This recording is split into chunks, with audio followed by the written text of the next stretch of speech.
Pointed at me. There you go. Hey, this is Joey Vera from Armored Saint and Fate's Warning, and you're listening and watching Radio. Damn it! One more time. Okay. Razor Radio. Take two. Pointed at me. Ready? Hey, this is Joey Vera from Armored Saint and Fate's Warning, and you're listening and watching Razor Radio. There you go. Chan, give Awesome. me one real quick. This is Channing Estrada from Temple, Bastard Son, and Warwitch. And you're listening to Razor Radio, or watching, I should say. Perfect. All right, conductor, Cool. dude, we're starting. Yeah, we're starting. Real quick, how it runs down. I'm going to say that we played songs. We're not going to hear them when we're doing this live. But when it plays on Razor Radio all weekend, they'll hear all the songs that we're going to play. And we're just going to continue to do it all in one live shot. Cool.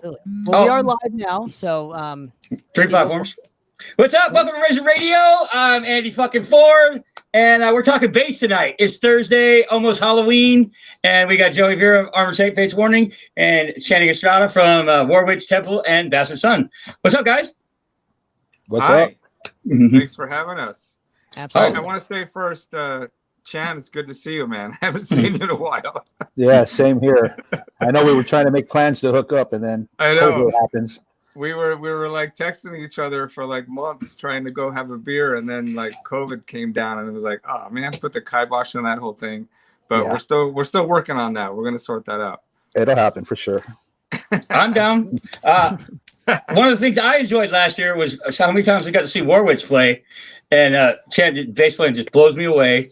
And I found out that you and Joey were the first band together, which is Yeah, we amazing. were. Yeah. And you were the bass player, Joey was the rhythm guitar player. That's what blew my mind. I started out playing guitar. Yeah. I wanted to be a guitar player first. I was, Kiss Alive 1 came out, and I still do. My wife's like, you still want to be a guitar player? He still does.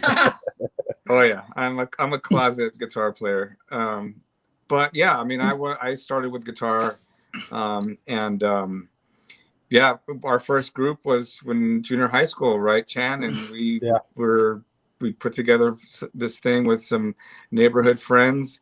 Probably the catalyst to that was David Avila, next door neighbor of John Bush, lived literally right next door. They shared the driveway.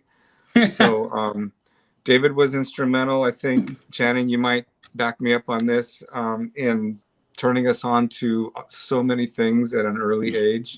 He had older brothers, so I think that he kind of had an influence from his older brothers. But for us, at least for me anyway, David Avila was a huge influence, especially in the very, very get-go. Like, we're talking like 12, 13 years old, Right. first figuring stuff out. But yeah, David, I mean, he already knew how to play. yeah, And we didn't. And we didn't. exactly. And like you said, his older brothers used to turn him on to so much music. I probably never would have even heard till this day if it wasn't for David. That's true. And, yeah, so I mean, I got into being the band with you guys because of David Avila. Same for all of us. I had Well- orchestra class, and he came up to me with a Queen songbook, and he opens up the page. He goes, "Can you play this?" And I looked at the notes, and I didn't know how to read shit, but I faked it. I said, "Oh yeah, I can play it." Well, And that's how that happened. when we were off Exactly. the air there, you were telling us that Joey's mom took you guys to get Van Halen tickets, right? Remember when your mom Long took Beach- us to get Van Halen tickets? Yeah, and that actually, that memory came back recently because of Eddie's passing, obviously. Yeah. But we were at that first show. I mean, we were at that when they played Long Beach. Great. I mean, insane to think about that we saw that show. I mean, It's amazing. completely mind blowing. Absolutely. We cut school, and your mom gave us a ride. You My cut school mom's and she pretty still cool. gave you a ride? Yeah. My dad would have mom been was pissed. pretty cool. And think about that. Like, how old were we? Like 13, something. Yeah, Like I would never. 78. I would never. I was only like 9. like never let my daughter go out and do stuff like that now. It's like, Well, things 38 years times are ago. different. Yeah. Well, 38 years ago tonight, I saw Motley Crue play the Santa Rosa Vets building with Vicious Rumors. And the flyer I posted today says miners welcome across the bottom. And it's like, how creepy is that? You think about it now in 2020, miners welcome, you know, like with Motley Crue, you know? Well, I want to go back a sec and I want to talk about Rhapsody because yeah. I wish we had some tunes, but yeah. Right, Channing, because like, well, that was the first band that I was in, and it was with you, and David put that together, and John Bush was the singer in that band, and it's insane that that I always reference that in interviews because people ask me how things started for me and stuff, and that's where the story started, really. Yeah. It was in 8th grade and middle school, and we were basically just playing covers, of course, but still, I think it was both our tastes for the first time being on stage, playing in front of people, going to band practice, that whole thing is where it all started. And, you know, Channing was the bass player, and Channing and I have talked barely about a bass player. What's that? I said barely a bass player. No, well, we talked about this before, though, him and I. Were you playing with fingers back then, Chan? Yeah, I was a John Paul Jones freak. Yeah. Where was your first show at, by the way? I always looked up to him. Our first show was at the junior high school at lunch. I think we played our first gig ever at lunch. In El Sereno? Yeah. El Sereno Junior High School. Tickets were 25 cents. Wow. That was a bargain, man. they sold tickets to that? Yeah, it was 2 bits tickets for that. Talk about it. It was 2 bits. It was at lunchtime, and it was 25 cents a ticket. That's awesome. 2 bits. I mean, come on. You got to hear Highway Star. You got to hear Feels Like the First Time. What else did we play? You guys had to have done some Rush. Kiss, Rock and Roll All Night. That's right, by Kiss. And I don't Eddie think Money we were Club. dabbling in Rush quite yet. No, not yet. But Eddie Money, I think. Didn't we do an Eddie Money? song? That's right. Baby, Hold On to Me. That's right. That's awesome because I lost my virginity after an Eddie Money concert. 10th grade. Well, what kind of guitar were you playing, Joey? Sorry? What kind of guitar were you playing, though? I had an Electra. It was a copy. My mom bought me this beautiful white Strat copy made by this company called Electra, which, like, it must have been a 6-month long thing because I never heard of it after that. And I'll never forget the first day. Do you remember, Channing? I came to rehearsal. I totally remember. The cardboard fucking case. Yeah. I didn't get a case for it, so I had it in this cardboard case that came like from the store that they got it in a shipment or something, and that was my case. So I came to rehearsal. My first day, I'm like, guys, I got this brand new guitar. I love it. It's like Punky Meadows. We were way into Angel at the time, too. So I was like, it's just like Punky Meadows guitar. I get out of the guitar. My mom drops me off because, you know, I'm 13. She drops me off. I get out of the car. As soon as I was standing at the gate when you got out of the car. So when you tell this, I totally remember because I watched it. As soon as I opened the door and I got out, of course, the guitar slipped right out of the cardboard and right onto the street. And then boom, this huge ass ding right on the body of the guitar. It was like, no. I might have been crying. I don't remember. It was pretty heavy duty though. We were like, what? It was a anyway, that was my first big deal guitar. But you know, you can still bring them back. I'm just saying, you can still bring that company back. Electra. Come on. Isn't that a Marvel character? High quality. Yeah. Now, I fucking laugh about that. Can we talk about the new Armored Saint record, or do you want to save that for the next segment? Let's save that for the next segment because I want to ask Chan about Temple which Candle Power Records with Diego from MX Machines putting out in December. And we're going to play a track from them and come back and talk. Awesome. But tell us about the Absolutely. Temple release. Well, Chan? Temple, the 4 songs that are going to be released, it was music all written for our buddy Danny. You know who Danny Anaya is. From MX Machine. And Abattoir, yeah. I spent a lot of time up there with him because my wife worked for his law firm. So we were always hanging around, as we did anyways. But we started talking music again, and he was like, I can't play like I used to. I go, okay, well, that's what I wanted to talk to you about. I go, how about if myself and whoever I get to collaborate with start writing songs around your physical abilities, and you tell us what you can and can't do, when to slow down, when to speed up. And that's how we'll do it. And that's what we did. And that's awesome. It was watching him labor through these songs, especially there towards the end when he was pretty much, he chose, to die. And he was having major problems at rehearsals, losing his breath, stopping, bending over in pain. And it was hard to watch that, but he did it. And we got to record those 4 songs, fortunately. And that's why I want to put it out so much, because I want people to hear his last performance. That was his last big effort in his life to musically create. And I think he kicked ass. That's he awesome. Came through. It is awesome.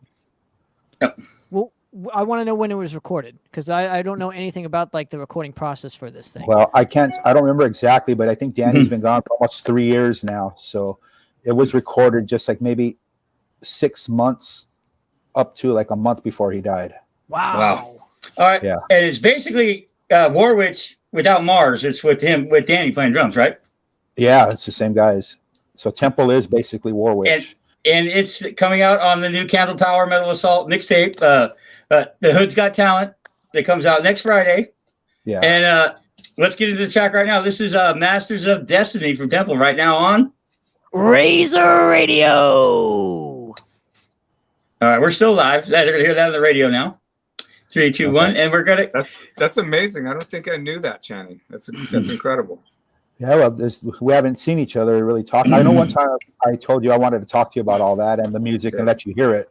I wanted to let you hear it before this, but just because I'll send you the. I did. I'll send you the link when you posted Joey. When you posted the the thing for the release of the record. I did listen to it, and that's why I was asking you. Like, I didn't know about that. Like, when was that recorded? So that's actually that's crazy. That's all insane. So much. Wow. There's so much going on with the 3 of you guys. Your singer and Rick, Scott from Warwitch, because you got Andy, Mars' brother, and now why Mars is with Warwitch. It's amazing with what you guys get together, kind of.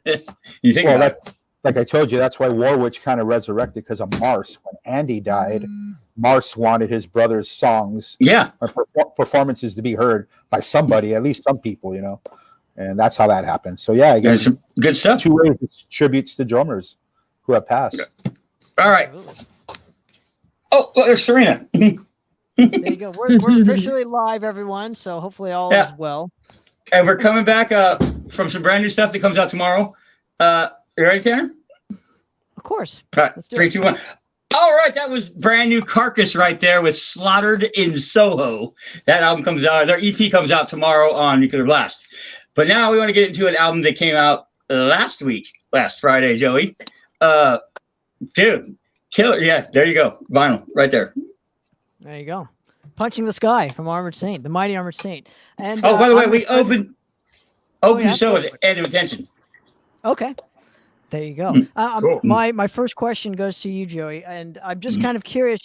There's 3 separate people that recorded stuff on this record. First, obviously, drums were recorded elsewhere, and guitars are actually recorded with Bill Matoya. And I'm just kind of curious why you kind of chose that route to do, just because you recorded pretty much everything else on your own. Well, we did this record in the same fashion as we did our last record, and it's done in different studios. So we do drums in one place, then we move to another place and we do guitars and sometimes bass in another place, and then the vocals are usually done with just John and I here at my house. But so it was the same thing this time. We did the drums with Josh Newell who's an engineer that we worked with on Win Hands Down, our last record. So we did the drums with him in one place in Burbank. And then we took those sessions and we went to Bill Matoyer, and he's got his own kind of setup. So we went to his place. Spent Skull time. 7. Skull 7 probably spent like a good 6 weeks there, much longer than he cared us to be to be there. Are we getting in the way of his beer drinking time? You know, Bill. I do. You know what? I love Bill, and he loves us, and we have a cool relationship. But it was all good. But we did all the guitars there, and he got killer sounds for us. And then I ended up doing the bass at home here by myself, actually, and also the vocals. John and I have been working on the demos for the past couple of years here at my house. So him and I just kind of have this relationship and this vibe that we just didn't want to change. So he did all the vocals here at home. And it's just a hodgepodge, really, if you think about it in that way, of everything being done at separate places at different times. Rad. The songs before we start have already been kind of planned and mapped out. And that's just, we know what the end result's going to end up being. So we just kind of start whittling away at this thing until it's done.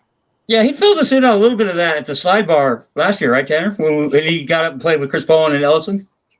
I believe so, but I mean, they were just now, I think, starting like the pre-production tracks, if I'm not mistaken, correct? Yeah, I think that's about a year ago. No, and I'm also kind of, I'm kind of curious, with this specific record, how has like the reaction been so far to it, and also too, why was this the right time to release it? Because a lot of bands, especially the bigger ones, are kind of like holding out until this whole pandemic is kind of over. So what was the reason for you guys to release this and not want to hold on to it? Well, there once the record was done, there was no reason to hold it. I mean, we talked about it briefly for like 5 minutes. Should we hold the record? Should we wait? I'm talking like this was April at this time, so we had just finished 2 months into it, and it was like, wait for what? Like nothing's changing. Nothing has changed in the past 6 weeks. Why? What are we waiting for? Well, nothing.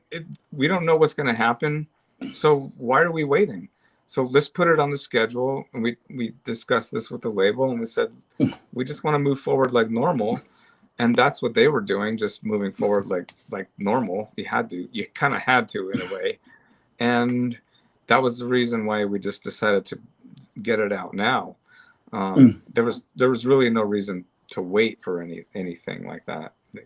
Well, plus you guys have been with Metal Blade for like ever, right? You got to trust Brian a little bit, right? Yeah, they have. I have a great relationship with. Well, we all have a great relationship with everybody there at the label. We've been there pretty much since we regrouped. Like I say, I have the EP that came out on Metal Blade in '84. So well, we kind of went and came back and went and came back, but like we've been back solid since '99, basically, since we did Revelation. But at this point, like we've all gone through these changes of like since 99, 2000, there was we didn't have social media then. No. We didn't have streaming then. We didn't have the web and the internet wasn't as like important as it is now then. So everybody's been weathering these changes and figuring stuff out, how to get over these humps and how to keep involved and keep in touch with people. So all those things we've kind of grown with the label in that sense. And so, once we got to this point, it was like, it was kind of a no-brainer really to just have this conversation with them and say, look, our record's done. And they were like, well, put it out now. Like, let's go, let's do it. And we're like, yeah, that's a good way to do it. Let's do it now. Now, more importantly, I have a question about putting stuff out. You guys made this fucking Symbol of Salvation beer 2 years ago at the fucking Metal and Beer Fest from Metal Monkey. And that was my favorite beer that weekend. And I have not been able to find it anywhere else. It's Wow. Belgian Blonde Ale. So I know. it was just That was one run. You're not gonna It go like was Metallica and have it everywhere. Well, it was a fun thing to do, but there's a lot of things involved with getting a beer released, especially out of state. The brewery's based in Illinois, and so there's Metal Monkey. certain rules and laws. Metal Monkey's a great brewery. Yeah. I've been there a few times. They make great stuff. But yeah, I agree. Getting them to, manufacture, can distribute, promote out of state. There's all this red tape and stuff that they have to go through. And it was like, let's just do this for fun right now. And we'll see what happens. And, whatever. They still don't distribute, as far as I know, they don't distribute nationally to this day. So you gotta wait for the beer fest and shit. They're a local brewery. That's their vibe. It's great. So it was a fun thing to do with them. And it was very good though. Yeah, it was fun. I actually have I'm kind of the only beer drinker in the band, so I actually had them and I had a cool collaboration as to how to design the beer. That's we fucking went rad, back and dude. forth with different bottlings and tastings, and I was being a total beer snob, nerd, dork, whatever. It's fun though, man. It's fun. That's why beer at the end of the day. Yeah. Don't get me wrong.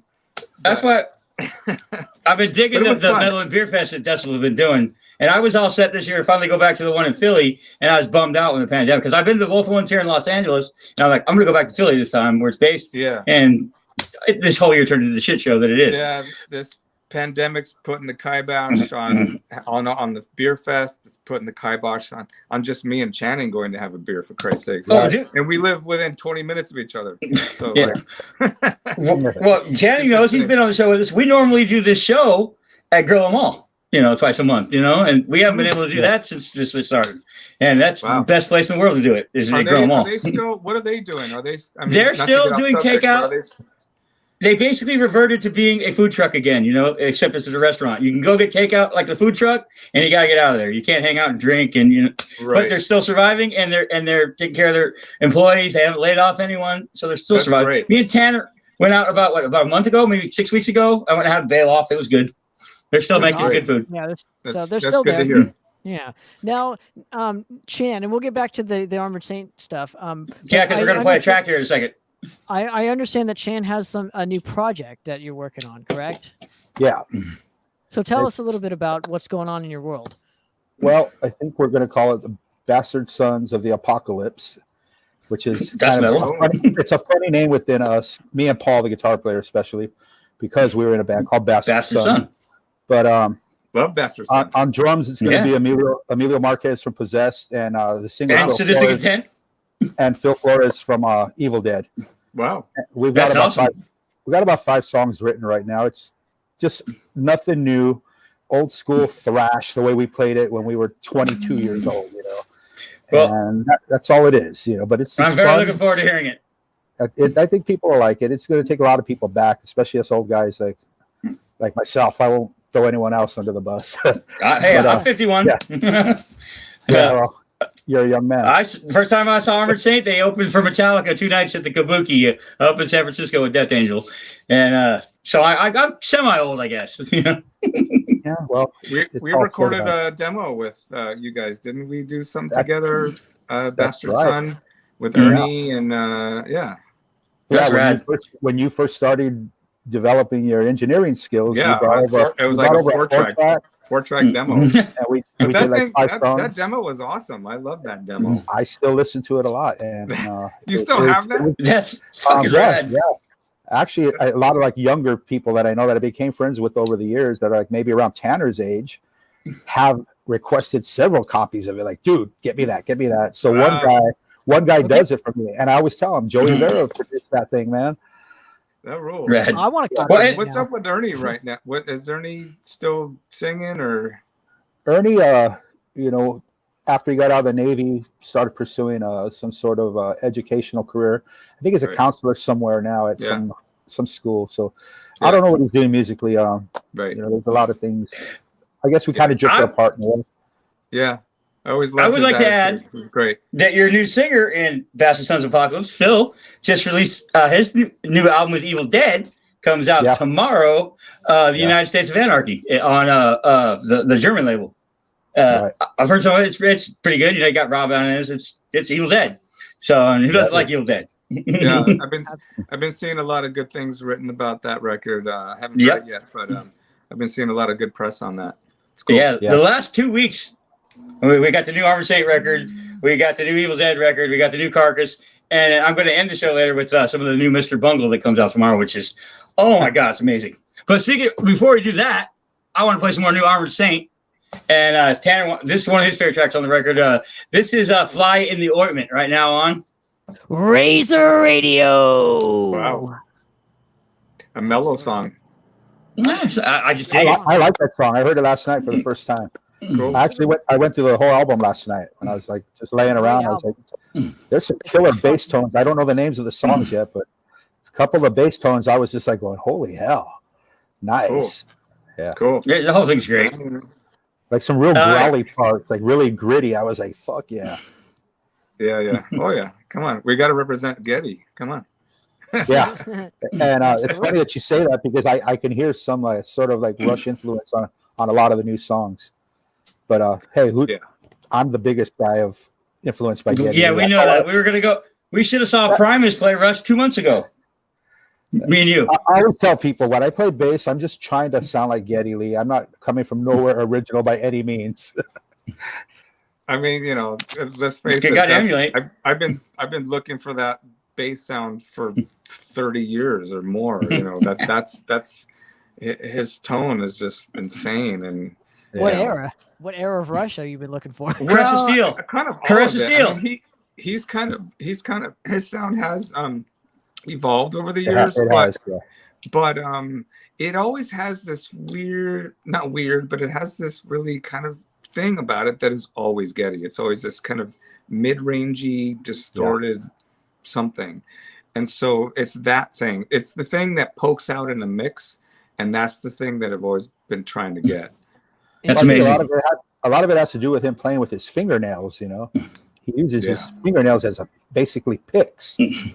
So that's where a lot of his tone comes from, you know. Yeah. All right, we're gonna come back from Psycho with Warwitch right now. All right.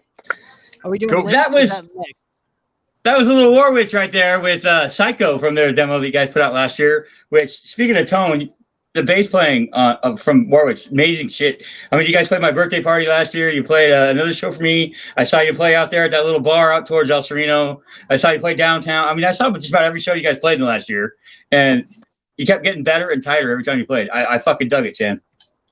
Well, we decided to practice. It's amazing what practice does, right? In auto parts or wherever Mars' fucking warehouse was. I came and saw that too before you did anything. Okay, you were there. Speaking too? of which, on that first track on the compilation, the Temple song, the bass tone on that is killer too, because I noticed that right away. Yeah, that was. What are you using a P bass now, or it's a Schecter jazz bass? The Schecter jazz. That's crazy. Wow. Yeah, that's cool. And just running it through some old Mesa Boogies. And no pedals. I have the Sans amp. So Sans amp, and I have a compressor. Yeah. Which Sans amp are you using? Sorry, we're getting bass geek now. So hey, that's why this is about. We have two bass players on. We should get bass geek because we're talking. We're talking. It's still a little Tech 21, the pedal. The black and yellow one. Yeah, the first one that came out. The first one. Cool. Yeah, that's awesome. I still use that one. And I also use the VT bass DI. That's pretty much been the main sound lately. So I've been using Tech 21 for 25, 30 years now. So, yeah, I think I started using for all your bands, Joey, in 2000. Because I want to know what kind of rig you're going to use when you play with Fate next year, or this year, or next year. Hold on, I got to ask Channing. Have you played the Geddy Lee thing yet? The Geddy Lee pedal? No, I've only seen the tutorials on YouTube. Yeah. So I haven't actually messed with it yet. Because there's two. There was the rack mount that came out first, right? And I didn't gravitate towards that because the only way you get the best thing out of that is by biamping it, by using two different a high and a low, which probably works amazing for him on stage. But you know, for me, it's like now I got to have 2 amps on stage. Yeah. But now there's a pedal version of it, which is cool because it has a low. You can blend in the bottom with the top distortion together parallel, which is great. But I haven't actually tried it yet. So the same here. Yeah, we got to hook up on that. That sounds like some fun for you guys to do and have a beer over. Okay. Meanwhile, back at the interview. Oh yeah. Oh, well, the other part. You guys are here. Yeah. No shit. Oh yeah. You're filling in for Timmy Graver with Merciful Fate when they come, right? Still, Joey? On paper, yeah. I mean, they asked me to get involved when it looked like he wasn't going to be able to be well enough to do the summer dates, which were supposed to be this past summer. I know. We should have already seen him at Psycho. Yeah, I know. And I was stoked and honored that they even asked me, and I said yes and stuff. And obviously since then he's passed, and it was a complete drag and a bummer. Yeah. I was still kind of on the fence about, like, is this really going to happen? I have no idea. But then, of course, COVID come in, and that changed everything. So on paper, what's happening is that everything has been moved till next summer. So I'm still on board for that. As far as I know, everybody, I've been in touch with the band, and they're still trying to move forward. The thing is that, like, everywhere across the board, across the world, no one knows exactly what's happening. I agree. I have 2 fests. I mean, I got my Psycho Fest, and I got MDF for next year that I'm supposed to have already been to. So, everything got pushed out of here. I know. And everybody's got the same thing, that everyone that bought tickets for this summer, it's like they're trying to honor them for next year. Yep. And it's crazy. And I'm part of that thing. I mean, if it happens, I'm gonna try to be ready for it. So I was rehearsing, I was learning the set, I was trying to get my shit together before this lockdown happened. So it kind of put it on pause for the time being. But I think it's happening again, so I'm starting to get ready. Well, they're still scheduled to play Psycho right here in Vegas. Not only that, but the show started in early June, so I gotta be ready to do the European ones too, Copenhagen in May. So I'm trying to get ready for that. But I don't know. Again, like, who knows what's gonna happen? We're all waiting in the wings. Wait, what's really gonna happen? Nobody knows. Yeah, as soon as touring starts again, every band's going to want to take off at the same time, right? Well, I do a live production for Golden Voice and Live Nation, and we're being told our jobs aren't coming back until 2022. Wow! I've heard the very. You just depressed the shit out of me, dude. Dude, I'm not the same thing. Well, going off of that point, Joey, especially this question particularly pertains to you, just because you're on like the bigger scale of things musically. I know it's tough for the mid-range bands, so to speak, during these trying times. Like, what are you doing to keep yourself busy and making, I guess, a living during these such tough times? Those for both of you, actually, because you said you're not working, Stan. What are you doing? I mean, I get drunk a lot. I'm right there with you on that. Look,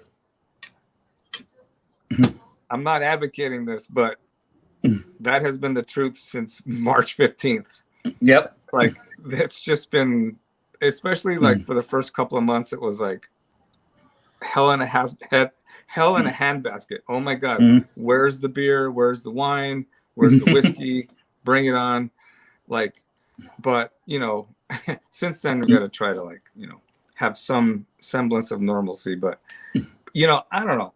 We're just doing what we can. I mean, as far as it goes with Armored Saint, we're promoting our record. We've done 3 videos at this point. We're trying to stay engaged with social media. You got a documentary coming out too. Yeah, that's something that's a little bit outside of us, but okay. It's in terms of like trying to maintain your lifestyle and your income. I mean, that's been the hard part, because there isn't any if you're not touring and you're not selling merch and you're not doing that sort of thing. So we just played a live, like a live VR, a virtual gig at the Whiskey.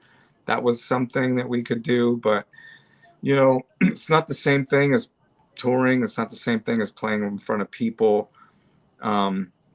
It's hard. I mean, it's hard. It's hard now, but it's going to be even harder, I think, when things even do open up, because like you said, everyone and their brother is going to be looking to fill those voids. Yeah. Everyone wants, as soon as the venues open up and they say, yeah, we're going to have shows now, the line is going to be around the block for miles for bands that want to get those gigs. And who's going to get them? The ones that sell the most tickets, the one that do bring in the most money in the venue. Put in the work. We're not one of those bands. We're a mid-level low band on tour. So we're going to have a hard time getting work. But so, maybe when you tour, but in LA, you guys are royalty in LA. You have no problem here in LA. Well, you know, maybe in Los Angeles would be great to be able to play a show again in front of a lot of people. That would be awesome. But, you know, we have a new record. We want to go on tour. We want to play these shows every night. We want to go to other cities. We want to do what we do. We go on tour. We just play for people all over the U.S. and in Europe and other places. But that's going to be really difficult, to be honest with you. I don't know what the future is for that. It's a little scary. I don't want to dwell on it too much. Yeah, and this shit's going slow, too, because it seems like forever. I saw you the night before the Mega Cruise took off with UFO, and that seems like it was a decade ago. It does. It does. Yeah. That was only like a little over a year ago. I mean, like a year and 2 weeks. That's how, and it seems like, God, it seems like it was a long time ago. It seems like it was a long time ago. I was there that night also. Yeah. Yeah.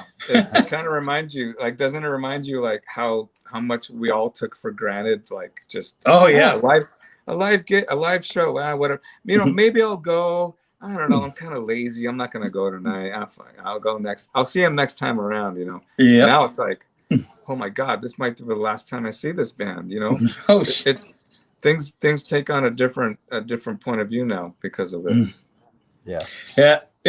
Well, speaking of that point of view, that was something I put on one of the ads today to promote this.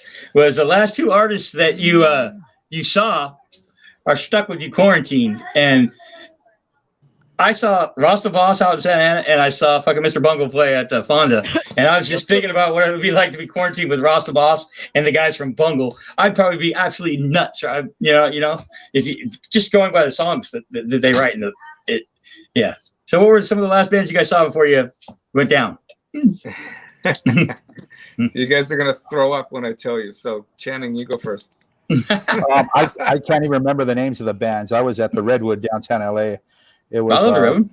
It's usually a bunch of old punk bands, like 70s punk bands. So I know that's who I saw, but I don't remember the names. But that's the last live music I've seen. And was that in March or February? Yeah, it was right late February, early March. It was March. Really? It had to be like late March. I saw Bungle in February, and I saw Rasta Boss in early March with Tanner. Yeah, I think things got shut down like 3 days later. I think after that night, I was there. Yeah. Wow. Okay, so mine was my wife and I went to see Hot Tuna. Wow. At the El Rey. I think my dad just called. He wants his ticket back. See, I told you. Beware. Yeah, I was the youngest guy in the crowd. Yeah, like I said, my dad's got a bunch of Hot Tuna records. And you were Rasta Boss. I don't even know a song by them. I got carted at the door. They're like, "You can't come in here." I'm like, "I'm 57." That's funny shit right there. Tanner, besides Rasta Boss, we won't mention that Neil Turbin disaster, but no comment. I'm just gonna say no comment. And Rasta Boss, I think, was like mid February because it was like a day before my birthday. It was the day before my 29th birthday. Bungle and Boss. But I want to thank you guys for joining us, right? And we're gonna turn this into the radio show. It's gonna air over the weekend, but since Bungle was one of the last bands I saw, and their album comes out tomorrow, and it's Mr. Bungle throwing everybody for a loop because they did all the funk and all the other stuff, and now they've gone back to their metal roots and brought in Lombardo and Ian, and it is I gotta admit, some of the best, and I'm a thrash head for the Bay Area. It's some of the best thrash I've heard in probably 15, 20 years. It's amazing shit. The whole album flows, and it's shit you don't expect. I thought I'd end it with Spreading Thighs of Death. What do you guys think? Sure. Good choice. Absolutely. All right. And say after that, too, we're going to play a little bit of the new Hatebreed, too. I want to thank you guys for joining us. It's got an air all weekend on Razor Radio. And you got anything to add, Tanner? No, just kick some ass and fucking go buy the new fucking Armored Saint because it fucking rules. Absolutely. Oh, yeah. Absolutely. Especially on vinyl. All right. Absolutely. This is Mr. Bungle with Spreading Thighs of Death on Razor Radio.